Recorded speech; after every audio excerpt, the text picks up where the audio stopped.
सुप्रभात बच्चों, आप सब कैसे हैं। हिंदी की कक्षा ऑनलाइन कक्षा में आज हम नए टॉपिक के साथ आपके सामने हैं। हमारा विषय है संधि। किसके बारे में पढ़ेंगे हम? संधि के बारे में पढ़ेंगे। बच्चों, आपने पिछली कक्षा में सीख लिया होगा कि संधि होता क्या है, संधि किसे कहते हैं। लेकिन आज हम आपको एक नए विषय के साथ, नई शुरुआत के साथ संधि पढ़ाना शुरू कर रहे हैं। तो संधि किसे कहते हैं? संधि दो वर्णों के मेल से, दो वर्णों के मेल जो परिवर्तन होता है, या आपको परिभाषा में विकार भी लिखा हुआ दिखाई देगा कि जो विकार होता है या जो परिवर्तन होता है उसे हम संधि कहते हैं। तो पहले बच्चों, आपको पता होना चाहिए कि वर्ण होते क्या है। कि देखो, वर्ण होते क्या हैं। वर्ण भाषा की सबसे छोटी इकाई को वर्ण कहते हैं, जिसके हम टुकड़े नहीं कर सकते। तो जब दो वर्ण आपस में मिलते हैं और परिवर्तन होता है, बच्चों आपने सुना होगा कि जब दो देशों की लड़ाई होती है तो दोनों के बीच क्या हो जाती है, थोड़े दिनों के बाद संधि हो जाती है। संधि यानी दोनों मिल जाते हैं। लेकिन साथ साथ कुछ चीजें भी बदलती है, कुछ पुरानी चीजों में परिवर्तन किया जाता है, कई नई चीजों को बदलाव के साथ अपनाया जाता है। तो यहाँ पर ये उदाहरण देने का तात्पर्य यह है कि संधि दो वर्णों के मेल से, कि जब दो वर्ण मिलते हैं उनके मेल से जो परिवर्तन होता है उसे हम संधि कहते हैं। और संधि का अर्थ क्या होता है? जोड़ना। क्या होता है? जोड़ना। किसको जोड़ते हैं हम? दो वर्णों के मेल को। कि दो वर्णों को हम जब जोड़ते हैं तो हमें नया वर्ण प्राप्त होता है, नया वर्ण मिलता है। तो अब मैं आपको कुछ उदाहरण बताना चाहती हूँ। भोजन जमा आल्य, भोजन जमाल्य का जुड़कर क्या बनता है? भोजनालय। भोजन जो हम भोजन करते हैं, आल्य मीन्स यहाँ पर आल्य का अर्थ है घर। ठीक है, तो भोजनालय भोजन के लिए घर। तो अब कुछ बच्चे ये कहते हैं कि मैम आपने तो दो शब्दों को मिलाया है तो नया शब्द हमें मिला है। लेकिन बच्चों, पहले शब्द का लास्ट वाला जो अंतिम वर्ण होता है और दूसरे शब्द का जो पहला वर्ण होता है, उसके मिलने से जो परिवर्तन होता है, कुछ परिवर्तन होता है। तो भोजन और आल्य अलग थे, तो भोजनालय हमें यहाँ पर अलग से परिवर्तन करके प्राप्त हुआ है, तो उसे हम भोजनालय कहते हैं। गिरि जमा ईश, गिरी का अर्थ होता है पर्वत और ईश का अर्थ होता है ईश्वर। गिरीश यानी पर्वतों का जो ईश्वर है, पहाड़ों का जो ईश्वर है। ओ जमा अन, पावन। जगत जमा नाथ, जगन्नाथ। तो बच्चों, दो वर्णों के मेल से जो परिवर्तन होता है उसे हम संधि कहते हैं। अभी मैंने आपको कुछ शब्दों के उदाहरण दिए हैं। अभी मैं आपको कुछ वर्णों को जोड़ना सिखाती हूँ कि वर्ण किस प्रकार से जुड़कर नए वर्ण हमें प्राप्त होते हैं। तो बच्चों, अब देखो कि अब हम वर्णों को किस प्रकार से जोड़ते हैं। बच्चों, मैंने आपको कुछ उदाहरण बताए थे। भोजन जमा आल्य क्या बनेगा? भोजनालय। लेकिन परिवर्तन कहाँ पर हुआ? उसके लिए आपको पहले वर्ण विच्छेद आना चाहिए। वर्ण मैंने आपको बताया था, वर्ण क्या होते हैं? भाषा की सबसे छोटी इकाई को वर्ण कहते हैं। लेकिन उसके साथ साथ हमने पाठ 1 में वर्ण विचार में वर्ण विच्छेद भी सीखा था। तो यह हमारे लिए बहुत जरूरी है संधि सीखने के लिए कि वर्णों का विच्छेद हमें आना चाहिए। तो जो नए वर्ण हमें प्राप्त हुए हैं वो कैसे हुए, कहाँ से हुए, तो उन वर्णों के बारे में मैं अभी आपको वर्ण विच्छेद के माध्यम से बताऊंगी। पहले हम भोजन शब्द का वर्ण विच्छेद करेंगे। भ हलंत लगाया और ओ, क्या है ये? ओ जमा ज जमा अ जमा न जमा अ, किसका वर्ण विच्छेद है ये? भोजन। अब भोजन में न आपको यहाँ पर दिखाई दे रहा है, लेकिन न के साथ अ भी जुड़ा होता है। जब हमने स्वर और व्यंजन किए थे तो स्वर और व्यंजन जब अलग अलग करके हम लिखते हैं तो उसे वर्ण विच्छेद कहते हैं। समझे बच्चों? तो अब हमने भोजन का वर्ण विच्छेद किया है और भोजन का वर्ण विच्छेद करने के बाद सबसे आखिर में कौन सा शब्द आया है? अ। अब हम आल्य शब्द का वर्ण विच्छेद करेंगे। आ जमा ल जमा अ जमा ये जमा अ। अब हमारा दूसरा शब्द ये है आल्य। ठीक है, तो अब भोजन पहले शब्द का आखिरी वर्ण, पहले शब्द का आखिरी वर्ण मैंने यहाँ पर सर्कल कर दिया है। अब दूसरे शब्द का पहला वर्ण, अब पहले शब्द का आखिरी क्या है? अ, और दूसरे का पहला शब्द क्या है? आ। तो क्या बनेगा? आ। समझे? परिवर्तन कहां पर हुआ? ए जमा आ, तो क्या बन गया? आ। समझे बच्चों? अब दूसरा देखो, अब देखो यहां पर क्या बन गया? भोजनालय, भोजन के लिए घर। अभी दूसरे में देखो, आप दूसरे में क्या होगा? ग जमा क्या जुड़ा हुआ ग में? ई। कौन सी ई है? छोटी ई। जमा र जमा, अब कौन सी ई है?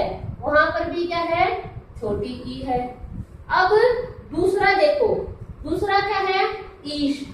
अब पहले वर्ण का आखिरी वर्ण ई जमा ईश, ई जमा श जमा अ।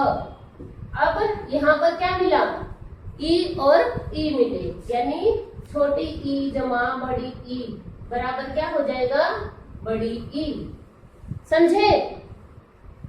ओ जमा अन क्या बना था? पावन। इसमें क्या बन गया? गिरीश। देखो, जब छोटी ई और बड़ी ई बने तो क्या बना? बड़ी ई। इसलिए यहाँ पर मात्रा कौन सी हो जाएगी? बड़ी ई की मात्रा। ओ जमा अन क्या बनेगा? प जमा ओ जमा अ जमा न जमा अ। तो पहले शब्द है जो उसका आखिरी वर्ण और पहले शब्द का पहला वर्ण ओ जमा अ क्या बन गया? आ। अब क्या बना ये? पावन।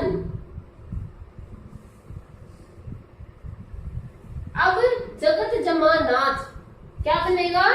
जगन्नाथ। क्या बनाया था हमने? जगन्नाथ। लेकिन कैसे? जगत का वर्ण विच्छेद कीजिए। ज जमा अ जमा ग जमा अ जमा त के नीचे हलंत लगा हुआ है। जब किसी वर्ण के नीचे हलंत लगा हुआ होता है तो वह अपने आप में ही आधा होता है। इसमें यहाँ पर इसके साथ स्वर नहीं मिला हुआ है तो इसको हम वैसे का वैसा ही लिखेंगे। जमानाथ, न जमा आ जमा थ जमा अ। तो इसका पहला जब त जमा न आए तो क्या बना? उसी वर्ग का पंचम वर्ण, उसी वर्ग का पंचम वर्ण बना। ठीक है, तो क्या बना? जगन्नाथ। क्या बना? जगन्नाथ। बच्चों, अब आपको वर्ण विच्छेद के बारे में आपको बता दिया है कि वर्ण विच्छेद के द्वारा ही हम इनको जल्दी से सीख सकते हैं। तो बच्चों, संधि के बारे में अभी आपको पता चला। संधि किसे कहते हैं? संधि दो वर्णों के मेल से जो परिवर्तन होता है उसे हम क्या कहते हैं? संधि कहते हैं। कि जब दो वर्ण आपस में मिलते हैं तो हमें नया वर्ण मिलता है तो उसे हम संधि कहते हैं। समझे? बच्चों, अभी हमने पढ़ा संधि क्या होती है, संधि किसे कहते हैं, संधि की परिभाषा सीखी कि वर्णों के मेल से जो परिवर्तन होता है, विकार यानी जो परिवर्तन होता है, जो बदलाव होता है, उसे हम संधि कहते हैं। तो अब हम आगे पढ़ेंगे संधि के कितने भेद होते हैं, कि उसके टाइप्स कितनी होती हैं। संधि के 3 भेद होते हैं, स्वर संधि, व्यंजन संधि और विसर्ग संधि। अपने भेदों को हम आगे पढ़ने से पहले थोड़ा सा स्वर के बारे में, व्यंजन और विसर्ग के बारे में जानेंगे। स्वर किसे कहते हैं? अभी हमने पहले पढ़ा था कि स्वर किसे कहते हैं, कि जो वर्ण बिना किसी अन्य वर्ण की सहायता से बोले जाते हैं, यानी कि जिन वर्णों के उच्चारण में किसी अन्य वर्ण की सहायता नहीं ली जाती, उन्हें हम क्या कहते हैं? स्वर कहते हैं। क्या कहते हैं? स्वर कहते हैं। फिर है व्यंजन। व्यंजन किसे कहते हैं? कि जो वर्ण किसकी सहायता से बोले जाते हैं? स्वरों की सहायता से बोले जाते हैं, उन्हें हम व्यंजन संधि कहते हैं। उसके बाद है विसर्ग। विसर्ग क्या होते हैं? कि आप संस्कृत भाषा भी पढ़ रहे हैं, उसमें भी आपने विसर्ग देखा होगा, जैसे प्रातः, अतः। जो हम ये पीछे लगाते हैं उन्हें विसर्ग कहते हैं। जो पीछे लगाते हैं 2 डॉट, उसे हम विसर्ग कहते हैं। लेकिन ये कब और कहाँ लगाई जाती है? ये संस्कृत भाषा के जो शब्द हिंदी भाषा में ज्यों के त्यों, जैसे कि तैसे, जैसे संस्कृत में भी प्रयोग होते हैं वैसे ही हिंदी में भी प्रयोग होते हैं, तो उन्हें हम क्या कहते हैं? तत्सम शब्द कहते हैं। तत्सम शब्दों में विसर्गों का प्रयोग किया जाता है। तो बच्चों, अब आपको समझ में आ गया होगा स्वर किसे कहते हैं। स्वर कितने हैं संख्या में? स्वरों की संख्या कितनी है? स्वरों की संख्या 11 है। कितनी है? 11 है। और अभी हमें ये सीखना है, और व्यंजनों की संख्या कितनी है?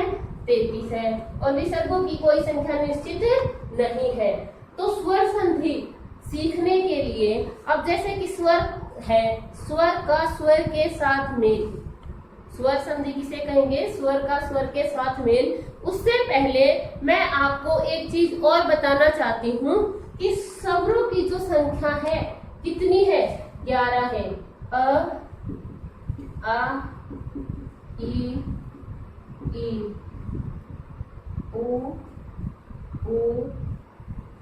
री, ए, आई, ओ और औ। अब बताओ मुझे स्वरों की मात्राएं कितनी हैं? अब बताओ स्वरों की मात्राएं कितनी हैं? अ की कोई भी मात्रा नहीं होती। आ की कोई भी मात्रा नहीं होती, इसलिए स्वरों की मात्राएं कितनी हैं? 10 है। कितनी है? 10 है। अ की मात्रा आप कैसे लगाते हो? ऐसे। ई की मात्रा ऐसे, और बड़ी ई की मात्रा ऐसे। उ, बड़ा उ, री, ए, आई, ओ, औ। तो बच्चों समझे स्वरों की कितनी मात्राएं होती हैं? 10 मात्राएं होती हैं, लेकिन स्वरों की संख्या कितनी होती है? 11 होती है। बच्चों, मैं आशा करती हूँ कि आप संधि के बारे में जान गए होंगे कि संधि किसे कहते हैं, किस प्रकार उनमें परिवर्तन होता है, और संधि के कितने भेद हैं? 3 भेद हैं, स्वर संधि, व्यंजन संधि और विसर्ग संधि। तो बच्चों, अगर आपको यहाँ तक कोई भी डाउट है तो कमेंट सेक्शन में मुझसे लिखकर जरूर पूछना।